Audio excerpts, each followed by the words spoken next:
Hello everyone, and welcome to my General Hospital YouTube channel. I hope everyone is having a wonderful day. Before we begin, please hit the subscribe button and give this video a thumbs up. Is Sunny speaking with Dante the cop or Dante the son? Spoilers for the Monday, February 5 episode of General Hospital include soothing, confiding, and being tormented by thoughts of guilt. You will not want to miss this episode. Sunny's life is currently a toxic mess. For starters, he and his wife are estranged. Also, somebody tried to shoot up his island retreat with him on it, let alone Ava Avery and Dex. Add to that the fact that the French police regard Spencer as dead. There aren't many nice things going on for him right now. Unsurprisingly, Sunny needs to open up to someone. Dante is perhaps the least judgmental person in Sunny's life. Whatever happens, Dante promises that if his father needs him, he will be there, even though his job is diametrically contrary to what Sunny does for a career. All that matters here are the words of wisdom he'll say to console his father. Meanwhile, everyone in Port Charles knows Spencer is gone. As a result, Alexis is feeling quite guilty. Does she believe she did not do all possible to safeguard her grandnephew? Or is it because she worked with Esm for months and, like Laura, recognized potential in the amnesiac version of Esm? Whose life in Port Charles isn't today fraught with misery and anguish? Laura's feelings are heightened by her grandson's disappearance. Teases hint she becomes involved in someone's business. As mayor of Port Charles, this is perfectly up her alley. But what exactly is she attempting to avoid, compromise, or resolve? Furthermore, why is she the best person for the job?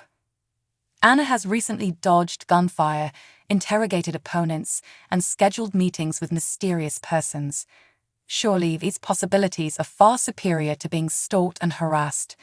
So now she's proposing to someone. Will this include Mr. Brennan again?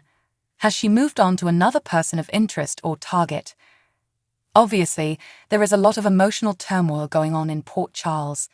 Next up, Scott soothes a heartbroken Lucy. Is this because her relationship with Martin is on a downward spiral? After all, they had been out of sync for a long. Perhaps it's a general sense of despair at losing control of deception. I'm guessing it's all of the above, followed by some kind of incident. In case you missed it, mornings on Soap Hub are reserved for commentary or wild speculation about current events. Discover what awaits your favorite Port Charles restaurants. Spoilers for the week of February 5, February 9 on General Hospital include characters voicing doubts, saying farewell, and much more. This is one week you will not want to miss. Sunny's universe is quite dark and possibly out of control, and it's all hitting him at once, which is why he might have confided in Dante at the start of the week. Unfortunately, his issues grow. He must find the appropriate remedies to answer Brick's concerns. Then, after a fight with Michael and learning about a series of mob hits, Sunny may have to open up to someone, anybody, by the end of the week. Willow's life has been up in the air ever since she learned Nina had called the SEC. Fortunately, one area of her life is set to improve. She and Michael take a step toward reconciliation. However, whether this step is significant or little remains to be seen. The nurse is also concerned about Drew, who is exhibiting dark and troubling tendencies. Will she address his concerns on her own or seek assistance? In Port Charles, Anna makes a major announcement. Is it related to the commissioner position Laura gave to the former spy? Will she once again lead the Port Charles Police Department? Or is this announcement about something else entirely?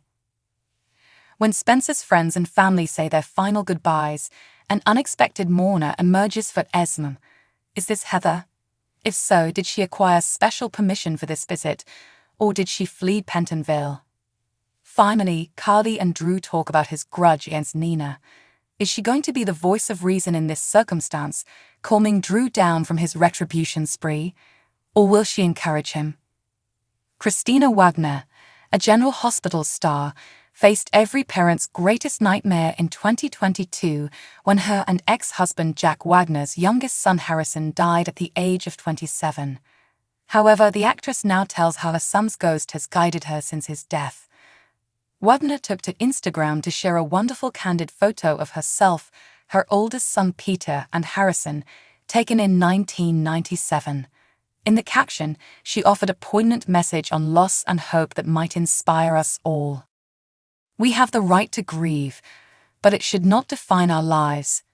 Wagner said, "You are not here to constantly grieve for what you lack, but to rejoice in what you have and share it with others." My mother, Carolyn, took the image while we were on a road trip to Montana in 1997. Peter, Harrison, and I test our ability to balance on a log. Mom observed this moment and used her Instamatic camera without our knowledge. I wonder what her thoughts were at the time. The last 20 months have felt like the slowest period of my life. Perhaps this is a good thing. I don't take each day for granted. I do my best to make each day meaningful and purposeful. I approach daily happenings with both interest and love. I understand that getting along in this world and finding clarity requires a great deal of effort. My son Harrison travels with me, not just in my memories or in my pain, but as a guide.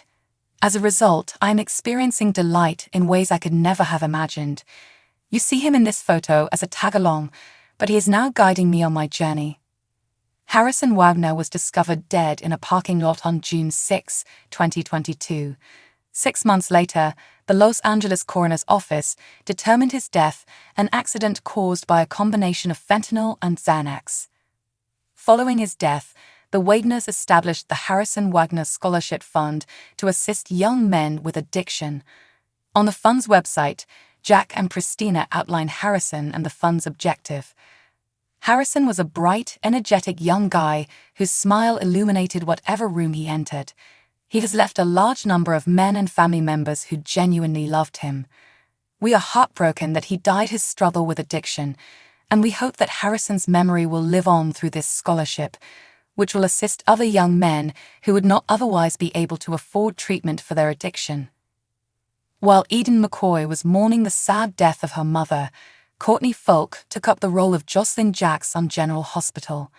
She did an outstanding job, especially given such heartbreaking material as Bobby's death and Adam's attempted suicide. While fans are excited to see McCoy return on Friday, February 2, we aren't ready to say goodbye to Folk forever. This type of deception is not unprecedented. During Jack Wagner's absence in 1985, Kevin Bernhardt played Frisco Jones. To honor him for his devotion, the powers that be invented the role of Kevin O'Connor solely for him. Kevin, who appeared mild-mannered, turned out to be a deranged killer. However, performers enjoy playing such spicy characters, even if they are not meant to last long. More recently, Chloe Lanier made such an impression as the younger version of Bobby and Luke's previously unknown sister Pam, that she returned a few weeks later to play Nell, who turned out to be Carly's long-lost kind of sister, Nina's actual long-lost daughter, and Joss's secret organ donor. Yes, Nell turned out to be a lunatic. However, performers enjoy playing such spicy characters, even if they are not meant to last long. Folk deserves the same treatment.